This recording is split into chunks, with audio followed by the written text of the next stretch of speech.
context of the call, let me brief about it first. The context of the call is, of course, the background of the current pandemic that we're going through, right?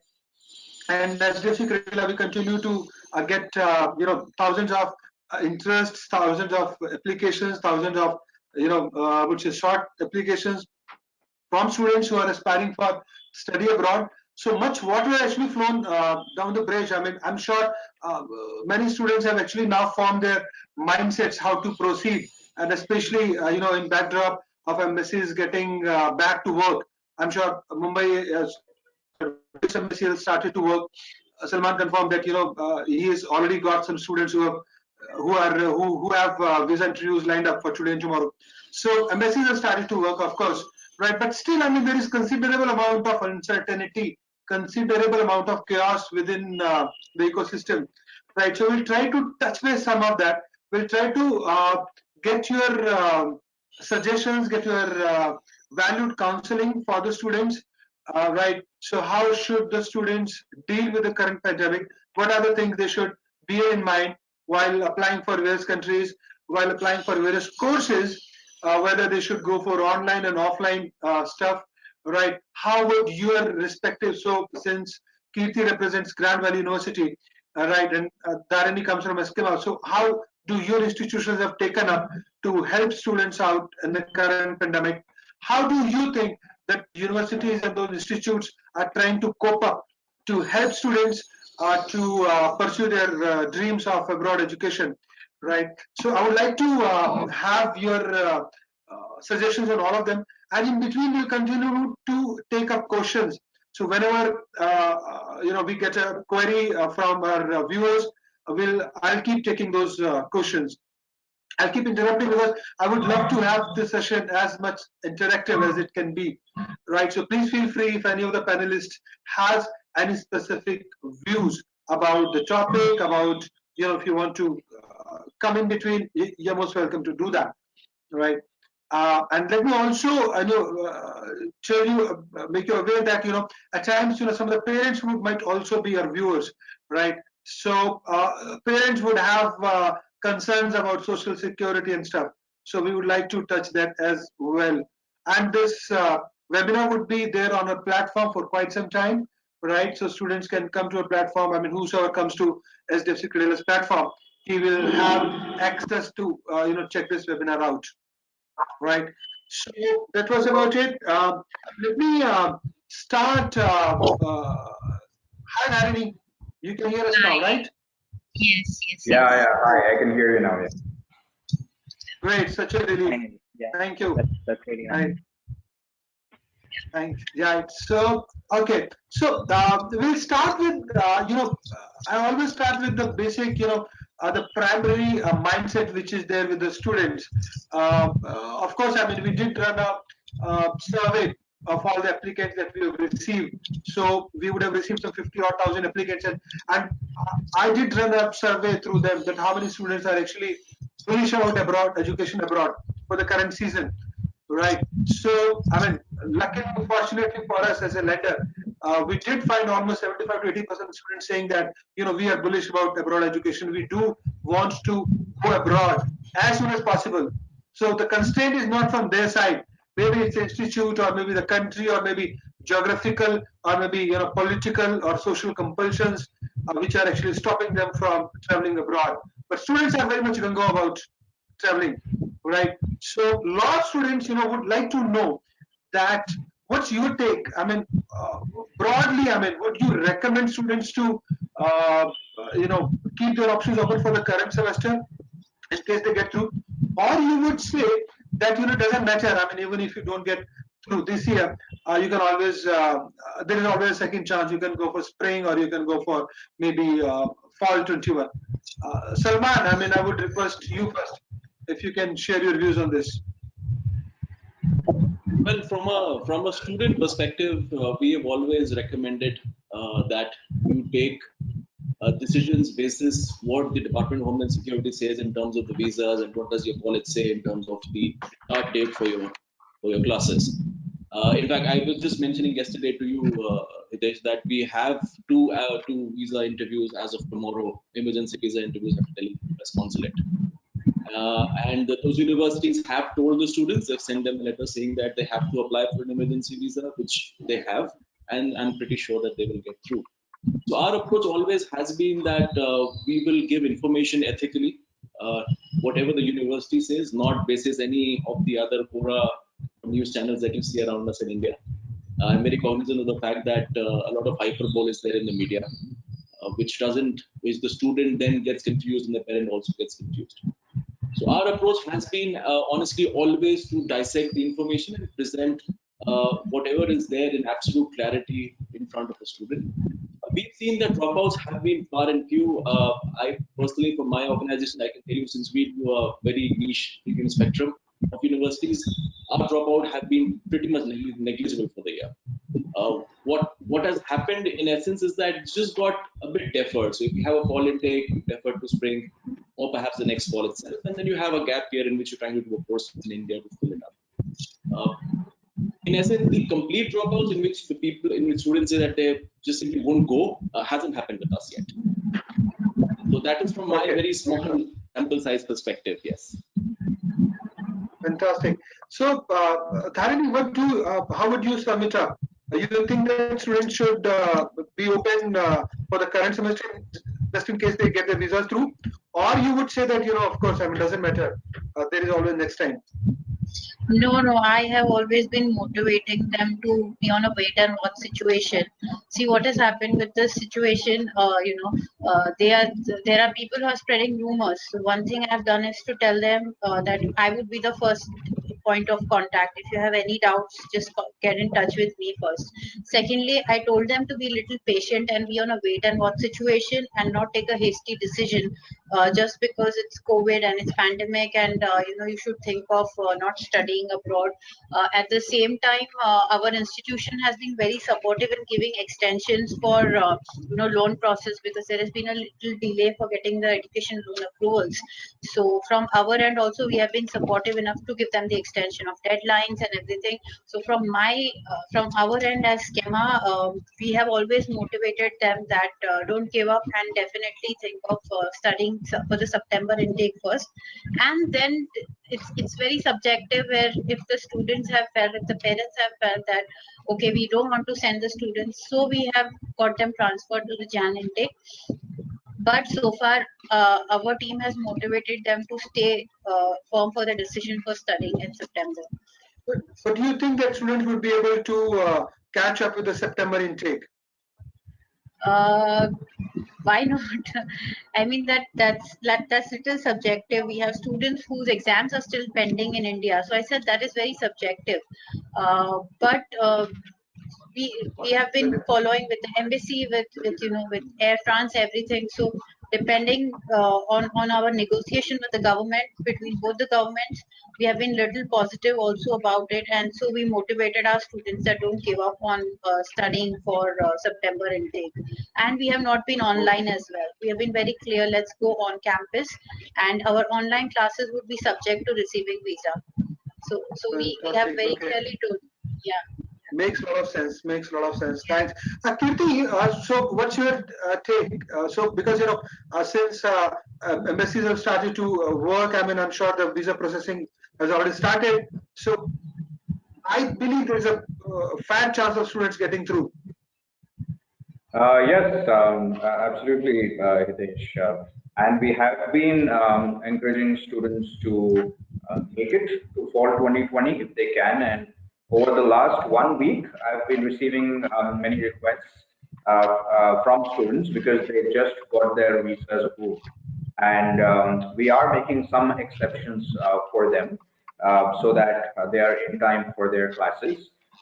So I would say for the US schools that are starting in-person classes this fall, because I represent a state school in the US, I would say that students can still make it if they get their visas in about a week from now. If they get it anytime after that, it's going to be pretty difficult for them to make it for fall 2020. But it depends on the university. For us, because we start class early September, it's important that it's within 1 week from now. students start flying. Okay, okay. Thank you. Thanks, Kirti.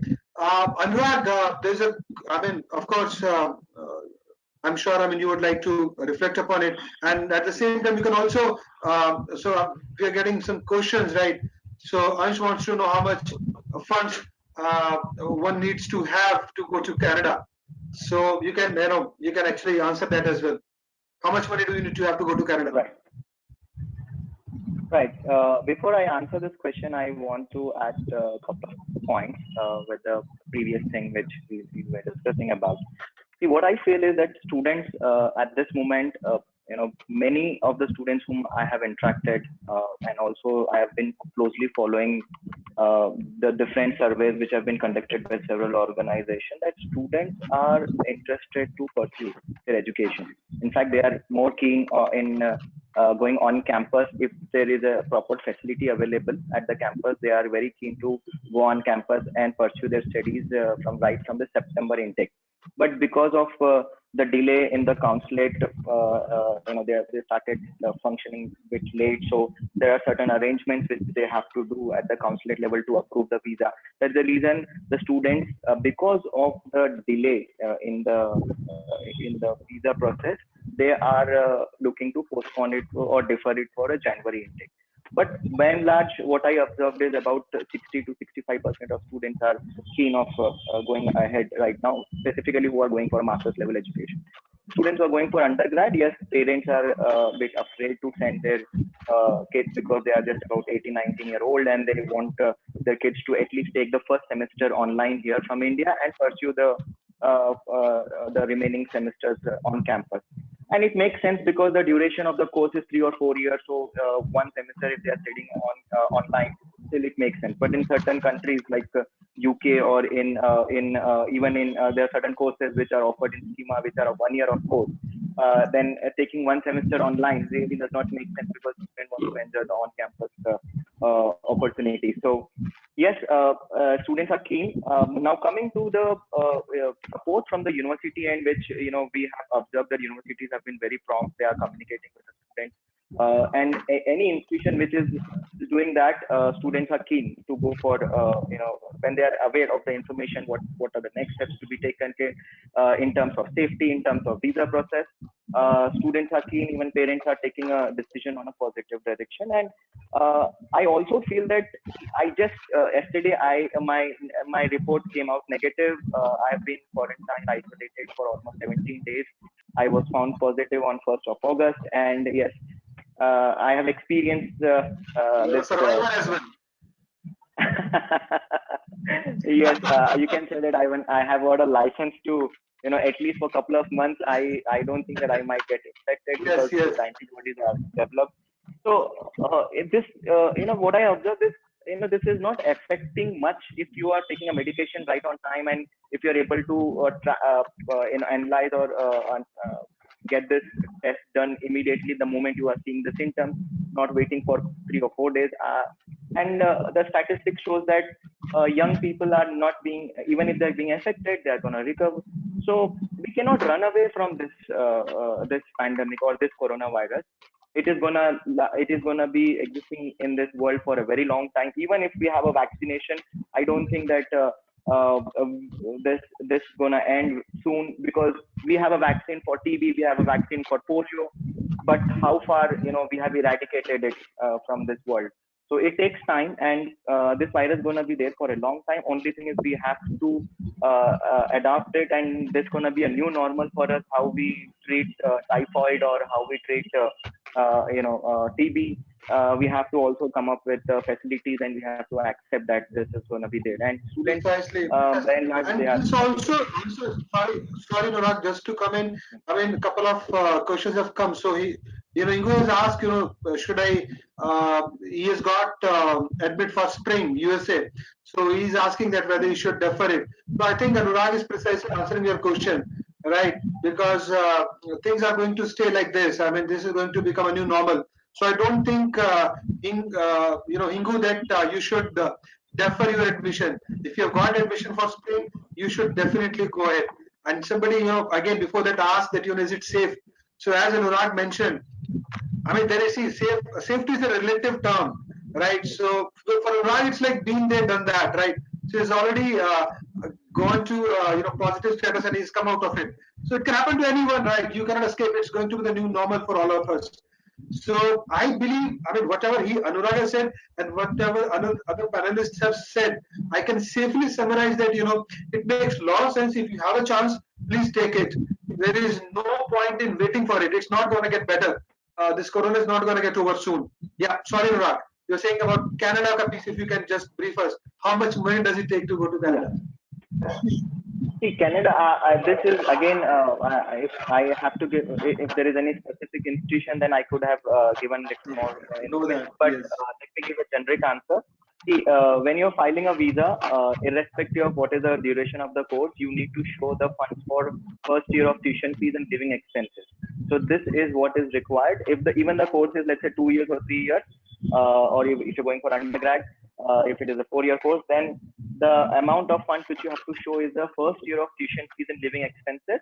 And if you have paid any initial deposit to the university, that amount can be deducted and the remaining amount has to be shown for successfully getting the. So I think what would be like 15-20 lakh rupees. You need to have at least 20 lakh rupees, right? And And if you that don't, 20 to 25 lakhs gonna be the range. you should Now, if have. he is going for a college, then about a 20 lakhs should be sufficient, including the GIC amount, which I am telling you. Now, if he's going for a university, certain universities, the fees might be on a little bit on a higher side. Would be Let's say expensive. if he's going for a York University or so, then the funds It should would be be for about expensive. 25 Yeah. lakhs. And if you don't have money, so you have HDFC Credila, right? So you can always buzz us if you need money, right? So we'll be there to help you out with that. Yeah, yeah. Yeah. So that's why The we are here best thing for, is and we you would can love to approach help. Credila. I would recommend that regarding the funds, you can approach Credila and take an education loan at this moment. This is the best thing. The education loan actually is the most reliable fund which can be shown in the visa process of any country. In the visa process. And thank you so much for highlighting it, Anurag, because at certain sections, it doesn't happen in all the locations, but I'm sure, in certain geographies, certain locations, people have that temptation to, show up funds through, various sources. But as Anurag has said, education loan is the most legitimate, most credible source of funds that you'll be able to show to your visa officer. Right. And let me assure all of you, so I've received a couple of questions that somebody has asked that, whether HDFC Credila is disbursing loans because a couple of banks have actually stopped disbursements because of COVID. So guys, we have, surely we are disbursing loans. We disbursed more than 150 odd crores last month. So, and we'll disburse even more this month.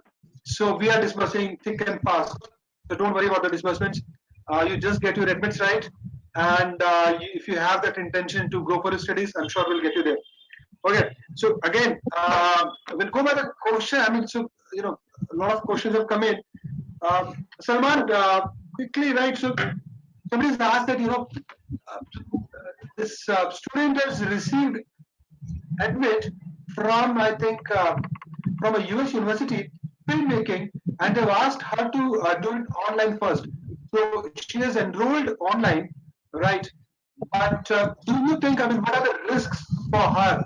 Whether she should wait for spring to come, or I mean, the time when actually she can get a visa and fly out to US, or I mean, she can continue with online program for maybe 6 months.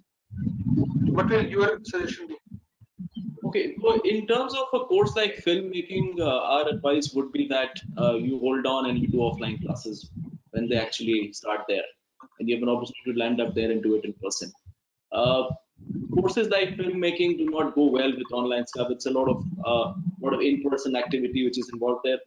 So we would always suggest that you do it. If it's a normal generic course like computer science, electrical engineering, or an undergraduate, the first year is general studies, we would still say you can do it online.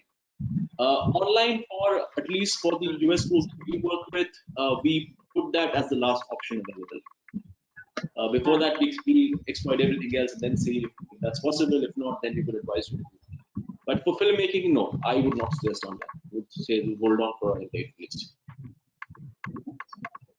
Okay, but do you think, Salman, that overall, see, filmmaking I understand, But do you think it's course specific that the students should decide that whether they want to take online or offline courses? What would be your take for maybe business? Again, I would suggest that if similar logic, if they should go for offline courses. But what about other courses? Somebody for STEM, do you think they also should stick to offline or online is good enough? Hitesh, for that, I think we should just go back and actually evaluate that why would you want to study abroad in the first place? It's not only the course curriculum which you would want to do by studying in a university abroad, it's also the cultural immersion. Now, the cultural immersion doesn't take place if you do an online course. Specifically, if you're doing a year's master's, for example, in certain countries, and if 3 months out of that is actually online, and then you don't know when you will go to an actual offline class, it genuinely doesn't make a lot of sense, because the kind of money that you spend doing it is actually similar as an offline course. So why would you not just 3 months out, let the visa situation get better, let the flights open, and then you can go back and do it, as my other panelists pointed out. I think once the situation opens and or it gets better, I'm not saying it will completely resolve, but once it gets better. So as of now, we've advised that if you have a fall intake, if the university is allowing you to defer, please do defer to SWIC.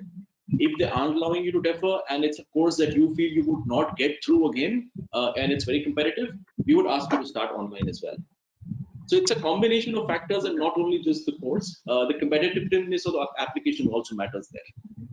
Application all matters. Again, somebody was asked about physiotherapy courses. I think physiotherapy, again, it's better to go offline, right? That again. Okay, right. Thanks. Kirthi, what's your take? How would you respond to offline versus online? Because I think majority of the questions right now that I've received, students are just asking, whether online makes sense. Because see, one of the risks that a student is carrying, it is not only the financial risk, because in case the visa doesn't come through, but again, there would be substantial time lost, right? So, what would you suggest?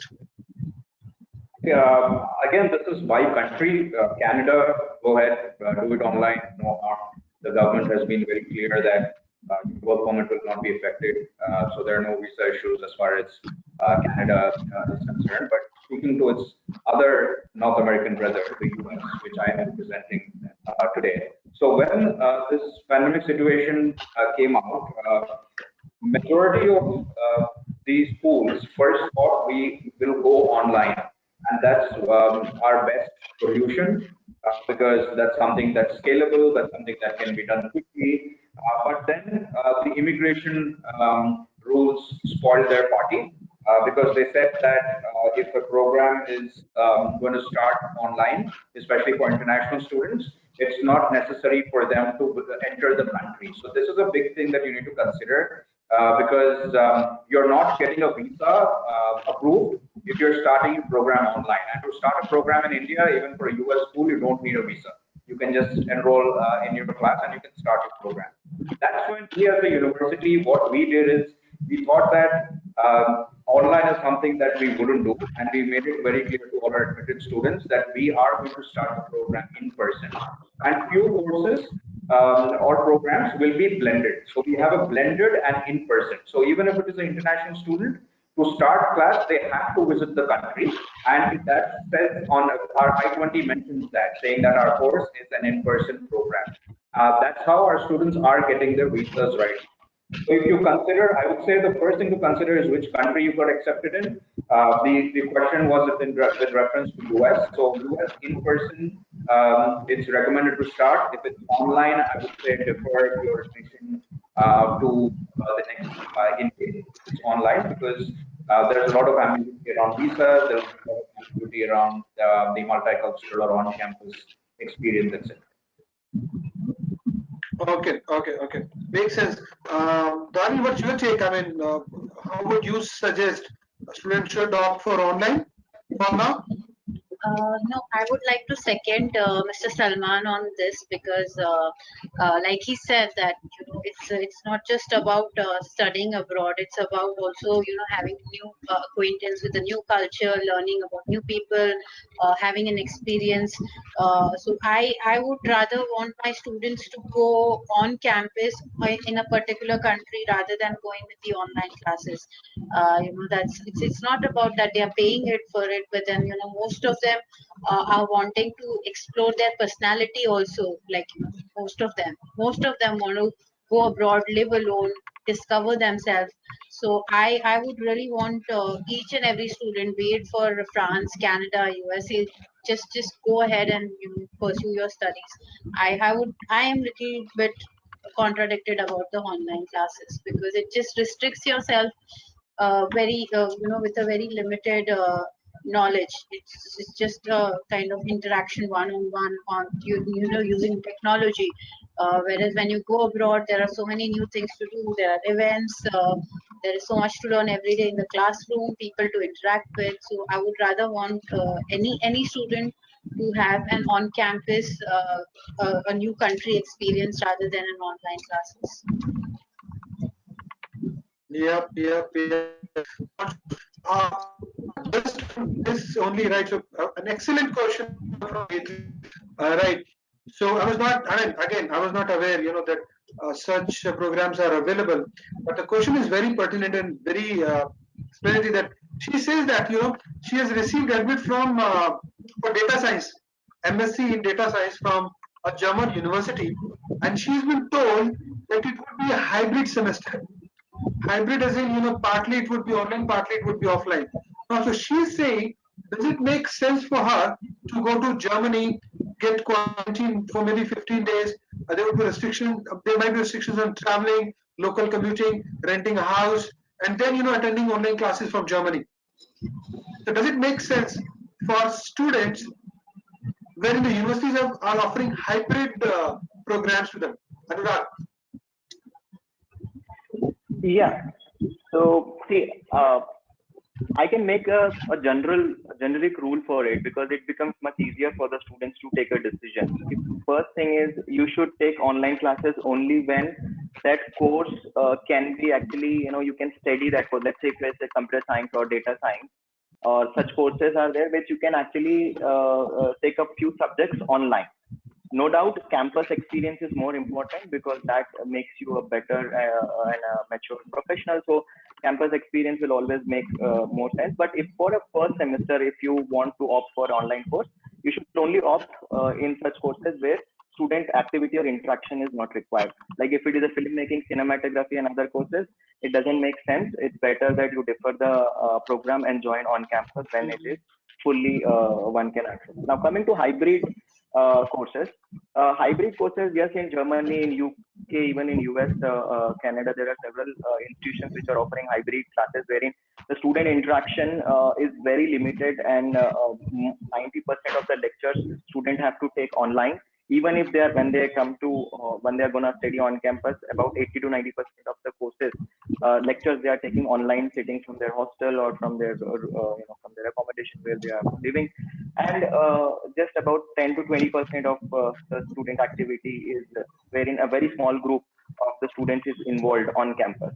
So it actually you can take a call in case if the university is offering complete online and there is no need of traveling on campus for that particular semester, and you can take up online classes, then it really makes sense that you stay back in India and take classes online because your living expenses will be less, because if you're traveling there and you're staying there and anyways you are not allowed to go outside, 80-90% of classes you're taking online.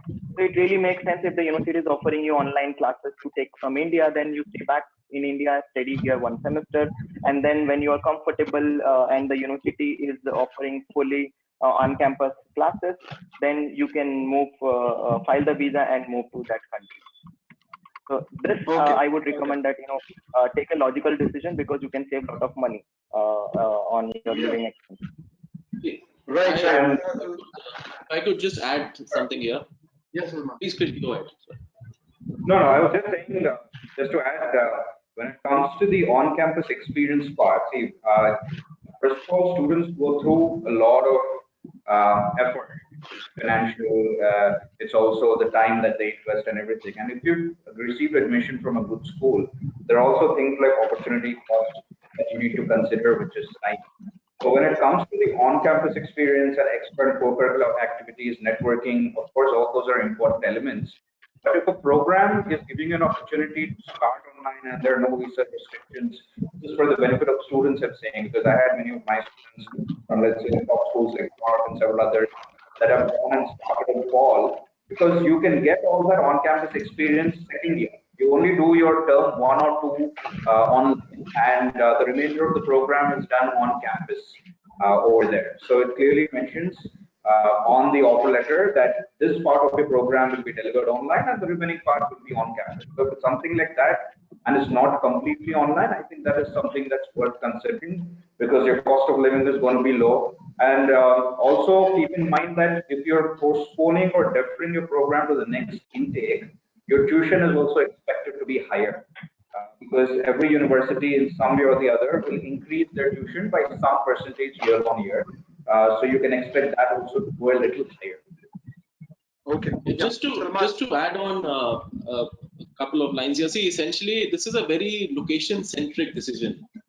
That whether you would want to do an online. So, for example, for Germany, till the time that we actually look at the course that this student has applied for, it's really very difficult to comment. And you also have to look at the current situation there and when they would assume to be opening up. And if they are giving you a visa and asking that, okay, you can come and do, and if I assume by Germany, it will be free tuition at least. So if they're giving you a visa and you're ending up there, you have to look at it from a very location-centric perspective. I would say that for certain destinations, I would completely say just forget about hybrid also. For example, like for Canada, I would say yes, if they're giving it online, please go ahead by all means, because the government is recognizing it. For countries like the UK, tough call. Depends on the kind of institution you're going to in the end. And the duration of the course, yes. If it's 6 months, it goes online for 1 year course, and what is the eventual budget? What's the fun?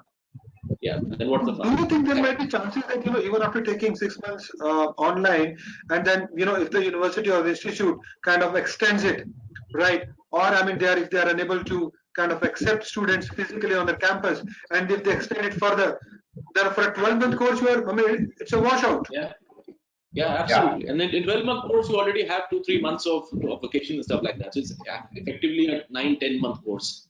So then what's left after that? Nothing much. And for UK, as you said, that you have to be on UK for at least, I think, 8 or 9 months to get that visa, stay back visa, right? Yeah. Right. Yes. So guys, please be very, very aware of. Pardon? Salman, you're saying something. No, please go ahead. Sorry. So again, guys, it's very important for you to check out the country where you are planning to study, and then the kind of institute that you have chosen, and the kind of course that you have taken, right, before actually deciding whether you want to go for online or offline studies. You should ideally check with your counselor, with your consultant, the domain experts that we have today as a panelists. So you can also get in touch with them. We'll share the coordinates, right? You can write directly to them as well. You can ask questions right now. So what they've said is that, there is no thick and fast rule that you can stick to. Depends a lot. There is a lot of variability in this clause. Meanwhile, let me take a few questions, guys. I'm happy that a couple of questions have come regarding education loans. So people have asked, how do you fund Germany? Yes, so we do fund education loans for Germany, and primarily German education loans we offer as unsecured and secured both, right? So we open for Germany. Then yes, a couple of students have asked that, suppose if we get a sanction today, whether the sanction letter will be valid for the next intake as well, in case they are unable to leave the country this year. So it's a tricky one, right, as a lender, because my revenues are at stake. But still, given the situations we are in, right? So even in case you have to postpone your decision, you won't have to pay origination fee again, right? So we will consider that. Don't worry about it. You may need to get a new sanction letter, because sanction letter is only valid for 3 months, After 3 months, you'll have to get a new sanction letter. So please get in touch with your relationship manager, get a new sanction letter after 3 months, right? So don't worry about it. And if you don't, again, I mean, if you want to reach out to somebody else, you can always reach out to customer services at HDFC Credila, and you have a branch details. So you can always, reach out. So that should not be an issue. Then somebody asked that, I've got admission in Canada September intake, but I deferred it to January. What are my chances that I'll be able to go on campus course? Anurag is very upbeat about it, right? So he has said that things should be hunky and dory. Salman is a bit cautious, right? But I seriously believe Canada, there should not be. See, as a lender, we have already started to process loans for Canada. We have funded a lot of Canadian students for their tuition fee and for their GIC, right? So, as a lender, I'm perfectly fine with that. So, a lot of students have actually opted for Canada. I come to, Dharini, so, you mentioned about online and offline, we discussed a lot, right? So, a couple of parents have actually asked that, how about social security? Do you think that because of this pandemic, the social security or health concerns would be a concern, or should they be a concern for impending students, for potential aspirants? This is very specific to schema or Schema, yeah, you can speak France? about schema and definitely, I mean, if you have views about other countries, welcome. Okay. So see, coming to schema, we have taken certain measures for our students. We have kept, even the government of France has announced that the 14-day of quarantine period is subjective. Whether you want to take it, you don't want to take it. There is also a protocol which will be followed at the immigration, at the French immigration, about the temperature check and the regular thing. On campus, we have made a customized mask for each and every student. We have kept doctors on board on all the 3 campuses of schema, and we have kept sanitizers at the main junctions of the campus. So these are certain measures we have taken as an institution, for those students who will be able to reach on campus. Yeah. Okay, great. So again, and Kirti, what enablers have Grand Valley, would help the students with, right, once they come on board? Because parents might have some concerns about, the health care and all. Yeah, absolutely. And those concerns are very much valid. Grant State University has also been working on making the campus ready to welcome students this fall. So one of the major changes is that the orientation is completely online. And there is a mandatory 14-day self-quarantine that international students will have to undergo as soon as they land in the country. So they stay in the housing facility itself. The classrooms have been rearranged, labs have been rearranged, the way logistics work has been changed completely. So every measure is being taken, and because the quality control in US is a pretty highly regulated country. So there are certain requirements that each university has to meet if it wants to start their programs in fall. And the best source for international students, whichever university that they're admitted in, I'm sure that most universities, I mean, we have, Grand Valley has, just go to our website and have a look at the different things. There are videos, there are virtual tours of how the campus is going to be like, how you're going to access the facilities. So Grand Valley, for example, has a 450 crore library, a 4 crore library. And if somebody has to borrow a book at Grand Valley today in the library, they just need to go in, they don't meet any person. They go and type the name of the book in the computer, and the physical copy of the book comes to the person through an automatic book retrieval system. So there's no contact, absolutely, even in a place like a library. So this is just an example of different measures that universities are taking at every stage. So if the university is welcoming you to come and be part of their on-campus experience, I would say please do. And to clear all the ambiguities and thoughts or scare, connect with the university, ask them for a call or see the website. We have been sharing information with our admitted students regularly. We've been hosting sessions every month. We've been sharing information online and over emails every week with them. Fantastic. No, that's going to be very important. Anurag, I mean, so grandmother, I mean, Kirti has explained it very well. But have you, I mean, do students come to you with these concerns, health concerns, and how do you manage it, right? So one of the things that, you know, in a webinar, when I was asking about, I believe, Australia and UK, right? So UK, I mean, a couple of panelists did mention that, you know, some of the universities, they have kind of arranged for the transport, since, you know, Canada and UK students, there are restrictions on, you know, public traveling or commutation unless and until you have finished your quarantine, right, tenor of the 15 days, right? So suppose I don't have any relatives in, you know, UK or Canada for that matter. So how do I go? Because I don't have anywhere to go, right? So do you think that, you know, universities are coming out to help students out for, you know, the lodging facilities? They have, do they have, you know, have this earmarked place where students can stay for 15 days inside the campus, outside the campus, hotels or something? Or, and do the students have to bear extra financial strain because of 15 days of quarantine? How do you counsel the students? Right.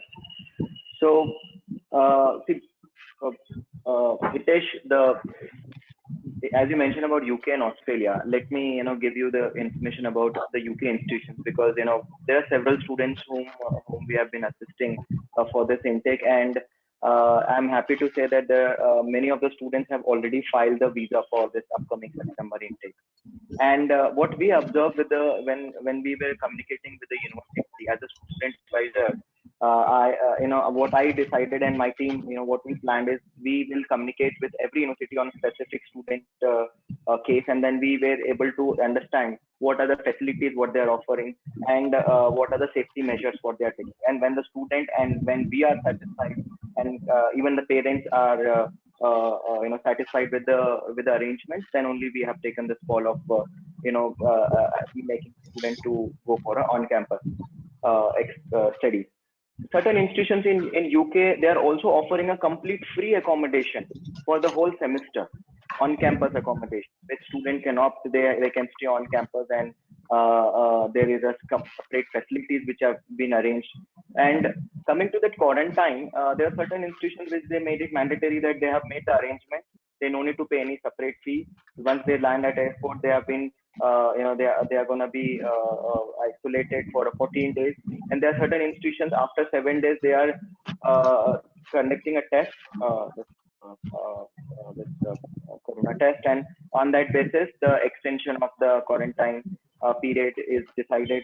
So these are the arrangements which the universities are making, and on that basis the students can take it actually a better decision that is the university safe or not. And the quarantine period of 7 days or 14 days, that is respect to the university, and it is not mandatory that one should have some relative or some family in that place or that location, because universities by and large have arranged the accommodations for all the international students either on campus, or if they are not able to accommodate everyone on campus, then they have made certain they have identified the specific accommodation places which are taken care by third party, and they have been given the instructions which are they are following the university guidelines, and on that basis they can we have got even certain partners, accommodation partners in UK and Australia, which we are working with them. And in all their accommodation their places, they have made certain strict they have to follow certain strict protocols when the student is entering the premises and when they're leaving the premises, so to make sure that this, even if anyone gets infected, it should not be transmitted to others so easily. So 51st. Right. Thanks. So I think that pretty much answers it. I mean, there are a lot of efforts which universities and institutes are already taking to ensure safety and well-being of students. See, I have a question, and someone it's a bit tricky question. I'm not sure, but a viewer has asked, how do you compare computer science at USA and Canada? It's like apple and oranges, but again, up to you. Well, there is actually no comparison in essence, because it depends on the kind of institution you're looking for. If you're looking for one of those SDS colleges in Canada and you compare it with the similar rank college in the US, then obviously. But if you look at the best of the best, you look at a Georgia Tech or UCLA or an NYU or something like University of Michigan, then the US has perhaps the best computer science courses in the world, including MIT, Carnegie Mellon, and a lot. So there is, and then you can actually compare it to institutions like Toronto, McGill, McMaster.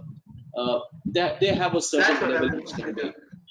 Yeah. So how would you compare? Yes, there's one like Toronto, McGill, and Waterloo, British Columbia, against US universities like maybe Arizona or maybe Southern California, right?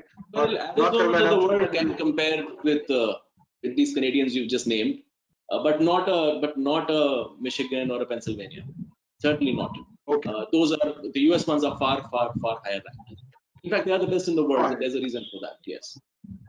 But there is obviously a trade-off in terms of the later on immigration prospects, which might be higher if you go to these Canadian schools. Yes. In Canada. In the Canada one. So it's a trade-off between a very significantly high-ranked degree vis-a-vis a pretty much set immigration model later on for you. And that's a choice the student has to make when he applies.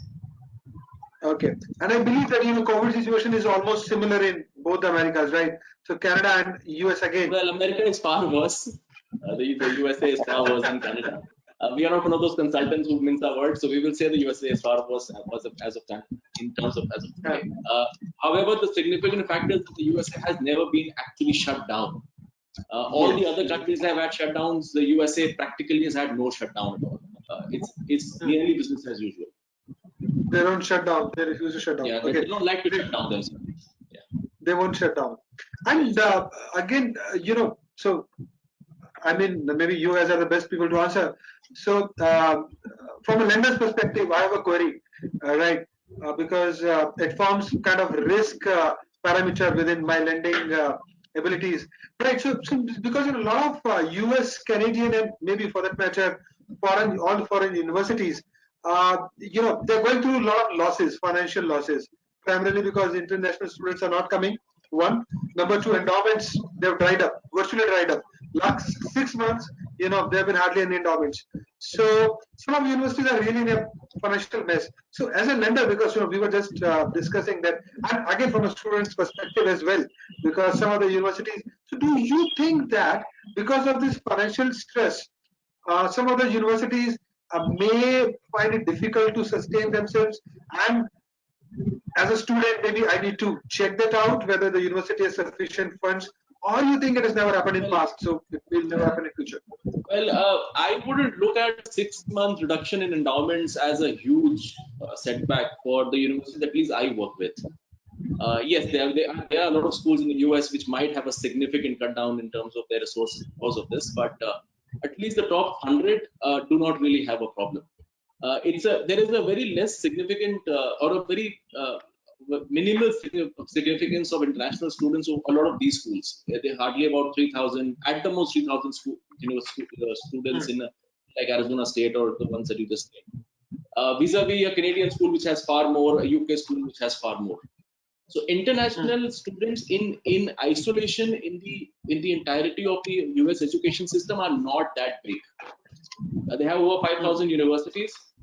And you look at the number of international students they actually have and compare it to UK, Australia, or Canada and see the difference. So the leverage is less. Yes, endowments, I completely agree, but the endowments have to be looked upon from a more long-term perspective. And I'm sure they're going to come back. It's the companies which give those endowments to US schools. I have seen labs and all these infrastructures built by those companies for those schools, which might be having a bad time right now, but they're sure to come back again. So it's from a lending perspective, yes, you obviously have to be cognizant of the level of the university. I cannot name university, obviously that's not the place for that. But The fact is that certain universities we also know will go belly up, and we never recommend students either ways for that. And I'm sure you will do the same. Yeah. Yes, thanks. And Dharini, do you think that such situations like COVID, because of COVID, endowments and international students are, kind of the number has gone down. So, would it make any difference to your institute? Has it made any difference? Have you guys sought out some strategies to combat it, or you think that next intake maybe we'll double up our intake, right? So we'll have to kind of make up for the revenues that we have lost. So something that the institute has thought. Yeah, we have definitely thought of doubling up our intake, but so far there has not been effect on the revenue in terms of scholarships. If you're asking, we are still giving scholarships to the students. We are transferring the scholarships to the students who are deferring the offer to the next intake. So, with schema, we have been very open about being very much for our students, very much. So it is not affected much in terms of for schema. Uh, but globally, I'm sure with other institutions there might be a difference of somewhere here and there about the endowments, the scholarships, the bursaries. Government, the particular government announcing scholarships, like for us, French embassy announces a lot of bursaries and scholarships for students, giving stipends. So it might be subjective, but with regards to France, so far no, from at least from the not just for schema but for the couple of institutions I have been interacting, they are still open for giving scholarships. Maybe the percentage is little less, but we are open to giving scholarships. And you think that you'll be doubling up, right? You'll because as a lender, I would love to hear it that the business is still gonna come. Yes, the business is still going to come because our some students have deferred it to Jan intake, and our Jan intake has already been announced last week on 10th of August. So I have already started receiving applications. So I have seen more interest for students in Jan intake, which is very rare. Students prefer going for September intake more than Jan intake, but this time it's more for the Jan intake. I've already received around 20 applications, 25 applications, and their interviews are aligned already. So this is just the beginning. This is just the beginning. So definitely the numbers are doubling. So I give you one good news. Fantastic. Thank you. Thanks. And gives a lot of assurance to me. Yeah, Kirti, good news from Grand Valley. You think you guys are looking forward to it? I'll very quickly be very straightforward on those two questions. I just wanted to touch upon the technical education, whether it's Canada or US computer science. So I have lived in Toronto, been part of York University for about 5 years. Now I'm with the US school since about a year. So I think I can talk for US and Canada both. What I can very straightforwardly say is if you're looking at technical education, and you as a lender, Hitesh, can be guaranteed that you will get your money back if the student is going to a US school. This is a no-brainer. I'll tell you why. US is a $20 billion economy. And there are different kinds of universities. There are 4,000 plus universities. If you look at Canada's economy, it's a little lower than India. It's around a $2.5–3 trillion economy versus if you're looking at US, it's a $20 trillion. So the number of job opportunities are higher. And the reason I say US is a no-brainer for technology education is because even from the immigration point of view, you get a 3-year OPT, which basically translates into a 3-year work permit if you're going to a STEM program. And you have multiple attempts on your H1. And now even the political scenario in the US is undergoing a major shift. More than half of the population now in various recent polls are supporting Joe Biden, and Kamala Harris is, of course, the vice president candidate, is the second Obama because she's receiving immense support. And Joe Biden, in his several speeches, talked about the importance of immigration and students. So they really need people to come and contribute to the economy. So if you're looking at technology education, look at the US, that's the best option. Whereas in Canada, you might have to struggle a little to get a good $100,000 job. Whereas in the US, that's definitely not an issue. Coming to endowments, I think it only affects very small universities. I'm not sure about, so leave the Ivy Leagues and the really large private schools. The average endowment of a state university in the US is about $3 billion. So, and that is undisturbed. They don't touch that money at all.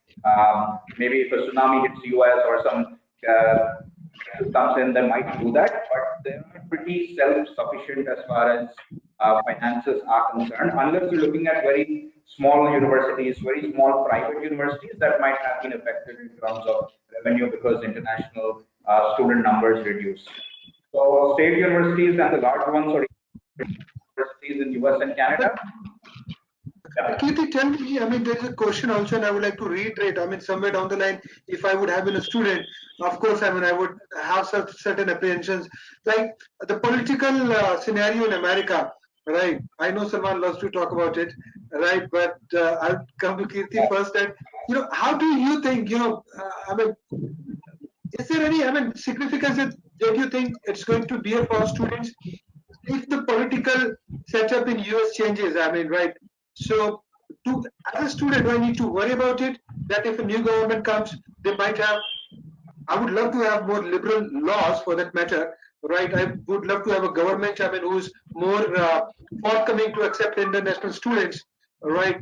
But because for all we know that Trump always, I mean, he may just say that I'm going to bar every Indian student, right? Just for local popularity and stuff. So you think as a student, I need to worry about US political situation for the current intake?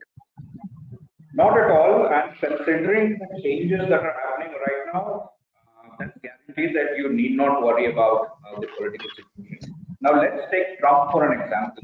If you look at the numbers before Trump, US is still the number one country for international students. Just from India, I think about 300,000 to the US. Canada, about 4 years ago, 40,000 used to go. Now it is about 150,000 because of its favorable immigration policy. But US, no matter what, will be the number one country. It did affect some students, and mainly the more than students, it affected H-1B transfer employees in Trump's rule. And if you look at the recent changes that even Trump has made, initially he said that H-1B people can't come in, flown out of the country, and all of that. But now, because their economy needs people who are skilled, the most recent change that Trump made was that they've become more liberal in the H-1B policy as well, and they've made amendments. So this really shows that the government is not very clear and clear of the rules that they're making. But Trump also he also had to surrender to the market's demand. Now, looking at the new government, hopefully, if Joe Biden gets elected, he's already spoken about removing the long wait and cap green cards, which is a big news for Indians, because Indians have a really, really long wait time. And he's already spoken about immigration and the importance of international students. And Democrats have always been a big supporter. And the vice presidential candidate herself is an Indian American. So she's getting a big support from Indian American communities in the US. So looking at all of these things, I think there's nothing to worry about politically in the US. Okay, In my assumption, the next intake of fall 2021, I think everybody should gear up again for that good old back US recruitment days, because it's really going to pump up. You will see that number. Yes, yes. We will definitely surely keep our fingers crossed, and would like US to resume its mass hiring. Right. Again, couple of questions have come, and Anurag, maybe you will be the best person to answer. Of all the countries, right? Students who go to Canada, they have that affinity. I mean, before going to Canada, they would have something in their mind. Okay, I'll get good, part-time work in Canada. Right? Some of them would not even opt for education loans. They would say, okay, whatever I'm going to spend, I'll make up. I'll have the opportunity to have part-time jobs, right? So because of the pandemic, how easy or how difficult it would be for Indian students, maybe who financially or who have decided that maybe if the total expense is 20 lakhs, maybe half 10 lakhs I'll make up with a part-time work. So you think because of the pandemic, has it become easier or difficult to find part-time work in Canada for Indian students? Right. Hitesh, see, I'll tell you, when I was interacting with the students who joined the universities, let's say in 2019 September or 2019 January, who are already in Canada, they did not came back to India. They remained in Canada during the pandemic period. Initial pandemic period as well. And this even in US as well, which I have observed that as the classes were conducted online in most of these universities, so students were taking the classes online, and also they were in several different organizations because they were allowed to take a part-time job. So yes, to certain extent it is affected, but uh, it is not that difficult. If a student is in a right location, geographical location, it's not that difficult for one to find a good part-time job, or either on campus or off campus, depending upon the rules and regulations of the visa norms which they have to follow. But now coming to the point, is it feasible for a student to pay the tuition fees on its own by earning in the part-time job? The answer is no, it is not possible. Unless and until you are working more than the specified work permit time, or by as your student that you are allowed to work 20 hours per week, you are not allowed to work more than that. If you're going beyond than that, then that is possible that you can pay your tuition fees, or you can take care of your major part of your tuition fees. But if you're a student and if you're focusing on a quality education, then it is not possible for you to go even about 20 hours per week. Sometimes become difficult at certain places in Canada, in certain institutions. So it is not possible for you to pay your tuition fees. You can comfortably manage your living expenses, maybe a part of tuition fees, or you can take care of your traveling expenses if you're traveling back to India, or if you want to explore the Canadian country, if you want to go for a vacation, maybe you can save the money for your for that through your earning through part-time job. But you cannot pay your half of the tuition fees with your do that. part-time job. This is again, Best this thing is is going to be that, very that critical. the best thing is you can go with the education loan, yes, and then you get an opportunity to repay back when you get a full-time job opportunity. And that's one more important thing. Students in India, sometimes it becomes difficult for us to advise them, because they judge the institution on the basis of the part-time job opportunities. They judge the basis on the basis of the ranking. But what I suggest is, go for a quality education.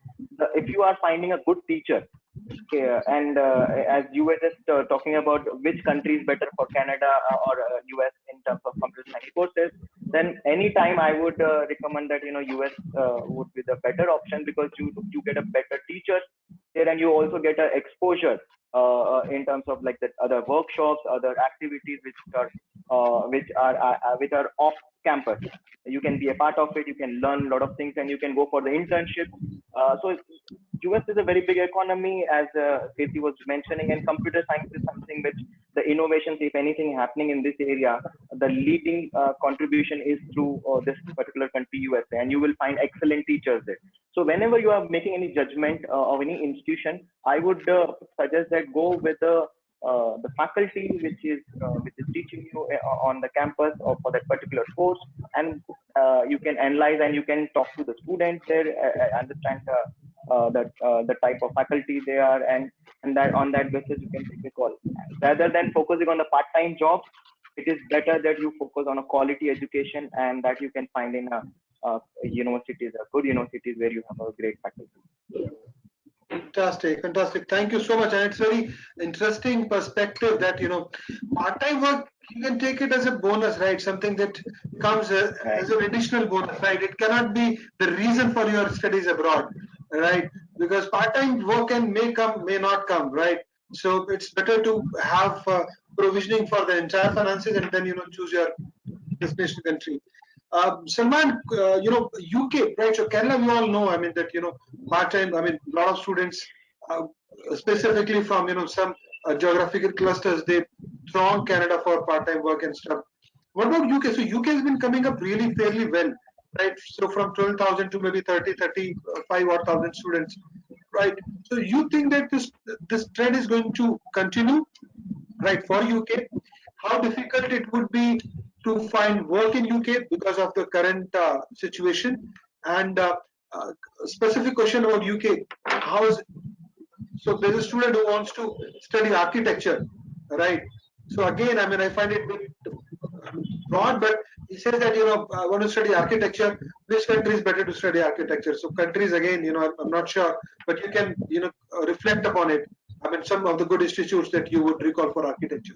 But first, your views on UK. Well, let me just answer the architecture question first. Now, architecture in itself has a lot of domains within the broad subject as the heading of architecture. You have landscape design, you've got interior design, you've got external facade design, all that sort of stuff. And it is a very portfolio-intensive course that has to be there. So, sorry, Salman, I'll interrupt you. The student is BCom. The student is BCom, right? Okay, and they want to do architecture. BCom, do want to do architecture. Okay, then they've got to go to another consultant because we can't help them with that. Because I'm being very honest, because we would not make a promise of taking money and then saying that we can't help you. But architecture is a very technical field in itself. Within it, there are so many nuances available. And I do have a lot of architecture students, and that's how I know. We have somebody who just went to Columbia this year for for landscape design, in fact. Very, very intensive course, about 15 odd portfolios. Has done a bachelor's in architecture from the School of Architecture, and that sort of profile generally work in those sorts of situations. But from a UK perspective per se, I would say UK is a very challenging economy right now, as we all know. It has contracted hugely, one of the worst in Europe right now in terms of its COVID count also after Spain. And I work a lot with some Spanish universities. As you know, I was supposed to go there and I could not because of the COVID-19. The visa is still in the passport right now. But the fact is that the UK has suffered a lot, and the number of Indian students there has again gone up. You're very right, 12,000 now, 30,000 plus. It's an emerging destination again. Once what it was about 15 years back before they scrapped the PSW. But employment, yes, will be a challenge. So yes, you do get post-study opportunities, but employment, yes, is a challenge. It was always a challenge there. If you get into a Trinity or a Cambridge or an Oxford, then perhaps it'll work, or a Durham or a Swansea for that matter. But if you go to the others, you pass out, there's always a challenge. Again, you have to align it with the kind of course that you've done and the kind of university you've gone to. Even in the toughest of 2008 markets, people who had gone to Harvard and done MBAs still got jobs that year. But it can't be said across the board for every university as well, and that has to be applied to the UK one as well. Okay, fantastic. So again, a lot of students would want to find those, small-time jobs in UK, right? I would say informal sector. A lot of students get sucked into informal sector. So I think there will be challenges finding jobs in informal sector, right? So I would say that if you're going to study, then please focus on the studies. Informal jobs is just a way of making some money on the side, and you should just be kept for that, because you're going there to study and you have to concentrate on your course. If you're too hung up about earning those 20 pounds a week, then you should not be going there in the first place. Right. Precisely. Thank you. Thanks, Salman. That's a very interesting take. So, Dharini, I mean, again, a couple of questions have come, and I'll kind of bounce them to you. Now, students are asking that would there be any impact on the potential employment because of pandemic? Say, if there was no COVID, if there was no this pandemic, we had some idea about the potential aspects of every institute, right? So their placement statistics and stuff. But because of this pandemic, I don't think, I mean, challenges for students who are passing out in 2020 or maybe 21. But do you think that, even students who are seeking admissions now, right, would they face challenges in their employment once they pass out? No, I don't think so. There should be a problem because I mean, right now, currently, when they'll go on a student visa to study. which would be for a 1-year program or 2-year program or a bachelor's, which is 3 or 4 years according to the institutions they apply for. So by the time students graduate, the economy might just change a little bit. Opportunities might come up, and there is a positivity of good placements and internship, for international students who will go abroad. So if you talk very currently, there might be a little bit, the situation is little dicey to give a yes no answer, because everything is in front of us. So in certain countries, people are getting laid off. They've been told to go back to their countries. But talking about students who might go for the future intake, that is Jan or the next September, I see that there might be a change in the economy slowly and steadily. So there is a hope for sure. Okay, great. Thanks. Kirti, your take on this, because, again, I would request your suggestions on both students who would be graduating this year, next year, and of course, people who are seeking admissions in 2020 and 2021. Do they need to, is there any impact? Is there going to be any impact for that matter? Or do you think that they need to reskill or upskill themselves? Yeah, I think, impact is definitely there. There has been a huge economic slowdown, and some industries are being hardly hit, some are somewhat hit, but there's no industry that has not been affected by this pandemic. So I think, as you mentioned, for those who are going to start their programs now, this is a great time to invest in higher education, because you're going to be facing the economy when it is opening up after 1 year or 2 years down the lane. So less problems for them. But it is very important for them to upskill themselves with several latest trends. Upskilling is very important because there are a lot of new ways in which businesses are run right now, whether it be restaurants or the manufacturing industry or the CPG industry or the technology world, for example. There are lots of changes. So if they don't upskill themselves just for academics, getting their grades, then they're going to face a problem even after the economy reopens. So by upskilling, I mean networking properly, doing a lot of co-curricular activities, projects, learning latest trends. Many universities have also made changes in their curriculums accordingly. Let it be a business program or an engineering program. So upskilling and the fact that they can look forward to a brighter economy, both are very true. And those that are graduating right now, I mean, people are finding jobs, but you can't deny the fact that there has been a slowdown and there are challenges. Like normally, universities take a report of their employment rate 3 months post graduating from the program. If you look at the statistics, how they're panning out right now, there is a big slowdown because recruitment in few industries has increased, but several industries are not recruiting. Like those who are looking at hospitality or tourism and even manufacturing per se, all that has slowed down. But when it comes to IT and data science and analytics, artificial intelligence, machine learning, mixed reality, all of these, there is huge recruitment because now every industry is moving to the online. We probably would have had this event in a hotel. Now we're having it on Zoom. So many things have changed. So recruitment in the technology space has been increasing in several areas. In several areas, recruitment has slowed down. So depending upon the fields that they've chosen, it's very necessary for them to learn new skills. Just getting a degree wouldn't help, will not help. Will not help. Yeah, this is extremely critical, right? That just taking a degree will not surely help, right? And again, if you're really looking forward to the employment viewers, it's going to be very important that you have to weigh down your options, right? And you have to weigh down your options very, very clearly. You have to be very articulate when you think about which subjects are going to fetch you better employment. But there is again, I think Salman, Kirti, Anurag, and even Dharini, they all have mentioned a couple of things very clearly. That if you want to go for study, you go for study. I'm getting few queries about uh, again, somebody has written about part-time work and employment. So part-time work employment is very good, right? But when you plan for your studies abroad, the quality of studies, the quality of academics which is being dispensed, right? That's going to be very, very important. So think about that as well. Think about that you're going for study. Work will follow. Employment is going to follow, right? But the studies, of course, comes first. I would quickly go to Anurag. Because I mean, I'm sure Kirti was very articulate in saying that machine learning, artificial intelligence, that's going to be toast, right? So they were always top choice for so-called students, brainy student, I would say, students who look forward to things.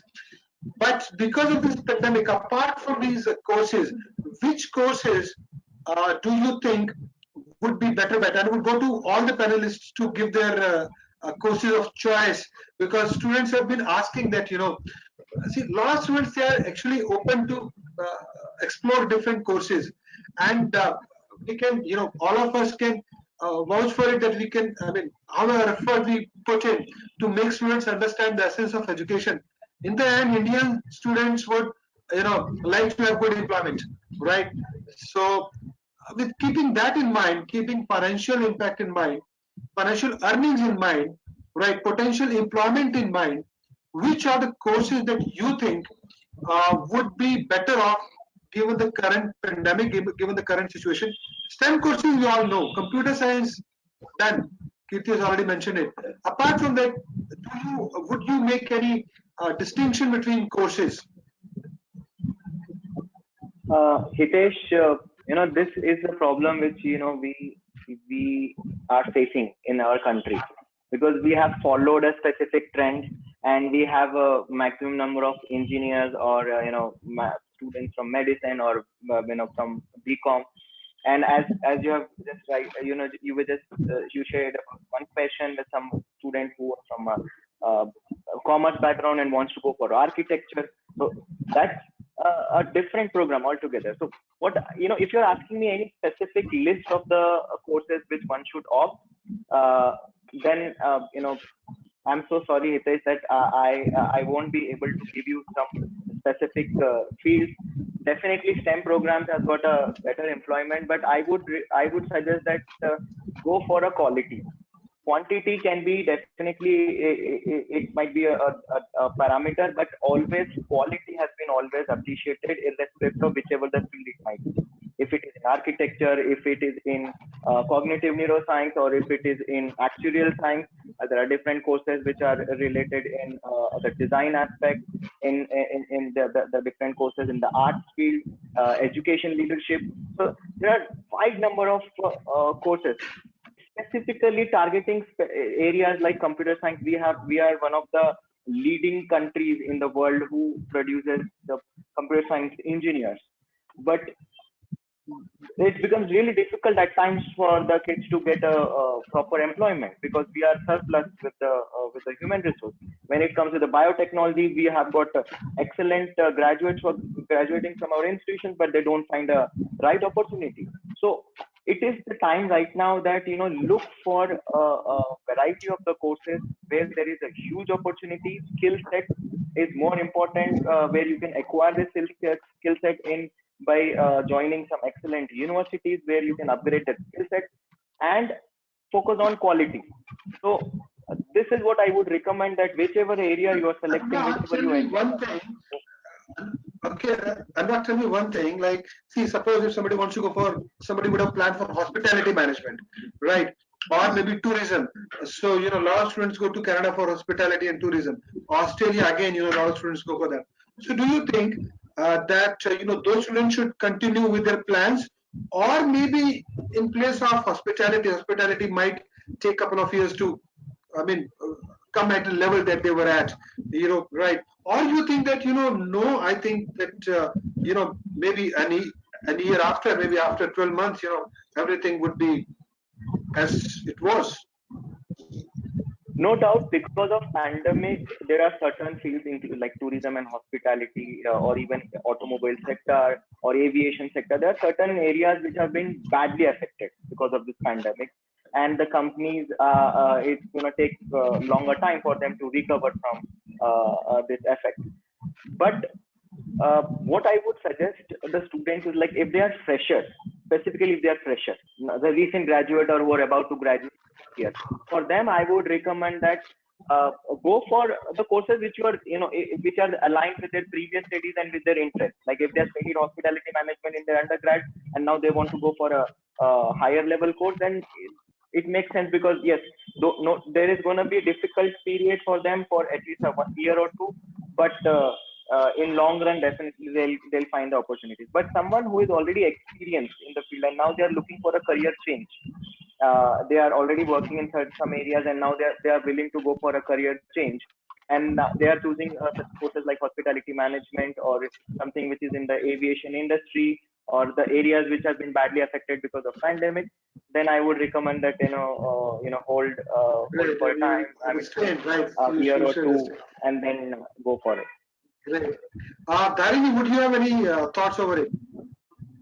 With Regards to the courses you think that would be better off during pandemic, or maybe the courses which students should not take up? It's a very subjective subjective to the student sometimes. Something like a management course, in a way this pandemic, if you see, there is an opportunity using courses to study online and take an upgrade about the career. But that's very subjective right now. When you spoke about that the hospitality industry is very affected, or when Salman was talking about these architecture students, there are these courses which really need creative. It's a creative course which needs you to be on a particular one-on-one interaction. But that's very subjective. It's very subjective, and again, it depends upon whether you're taking online or offline courses, right? Again, that's great. Salman, would you have any thoughts about it? Sorry, I'm actually running out of time. I just need to quickly run through. I'll just take a minute. So I have a differing view on this. I would feel that your course choice should not be affected by the pandemic. The pandemic obviously is eventually you're seeing it as a way of life right now. Also, I live in Delhi and it's a way of life in Delhi right now. The roads are full, people are all across the road. They're falling on each other effectively right now. If you have a career goal set for a certain subject and you've thought it out good enough, it should not change because of an aberration that you also know and I also know will go in the next couple of years. If you have an undergraduate degree and you want to do that in management or in computer science, you'll pass out after 4 years. You have a 2-year OPT after that, for example. So you'll be on the job market 5 years from now, not on the job market coming tomorrow. And if you feel that the pandemic will have an effect on you 7 years from now, then you're talking about a more fundamental aspect of your life. Then the study abroad aspect comes late. Then you're talking about a very fundamental aspect that will your life be the same 7 years from now or not? So there is a question. There's a bigger question there. In terms of courses, I am very, very clear that if you've done the proper background assessments, if you have done proper advice, taken proper advice for it, and if you feel that you are best suited for a course, please do it by all means. That is our view. Follow your dreams, right? So don't let pandemic meddle with your thoughts. Yes. Right. Kirthi, apart from those exotic courses that you mentioned, artificial intelligence, machine learning, anything else? Yeah, I mean, business has always been the top choice for those looking to accelerate career, make a career shift. Especially, it's a very good platform to do that. Somebody is technology background wants to get into finance. That's possible with a business program. But I definitely support Anurag, Salman, and Dharini because I end this with a quote probably from Steve Jobs, and I really believe in it. He says that you need to love what you do, and that's how great work is done. So if somebody wants to get into hospitality and tourism now, then don't get into hospitality and tourism. You might earn a little lesser than what your software engineer or a consultant colleague is earning at this point, but 5 years down the lane, you will definitely earn well. And most importantly, you don't have to like wake up every day morning and don't do something that you don't like to do. We all know that that's the worst thing to do. So somebody's interest lies somewhere else, and they choose a different program because the world is hit by a pandemic. There's going to be a pandemic every day for them, every morning in their Yes. house, in their head. So it's very important That's to go with the interest yeah. and don't choose a program because this program is giving high salary. Don't choose a program because your friends have chosen it. But understand your strengths, understand your interests, and if there's a program that's in line with that, and you love this kind of a career opportunity, even though the market is not doing great right now, go for it. If you want to go to advertising, go for it. You earn $60,000 per annum versus a 90, but still that's fine. You will be happy with the work that you're doing, and you will slowly build your career. You won't stay there forever. 2 years, 3 years, 5 years down the line, you will accelerate. So keep that in mind. And from my interactions with students, I also want to tell something that there's also a lot of fear around taking student loans. So let me tell you that higher education, I have invested in my higher education, and I've seen many people invest in their higher education. This is one of the best decisions as far as investments are concerned. So don't have that fear that will I land in debt or will I be able to pay it back? You will be, and let me tell you that debt is something that will be part of your life somewhere or the other.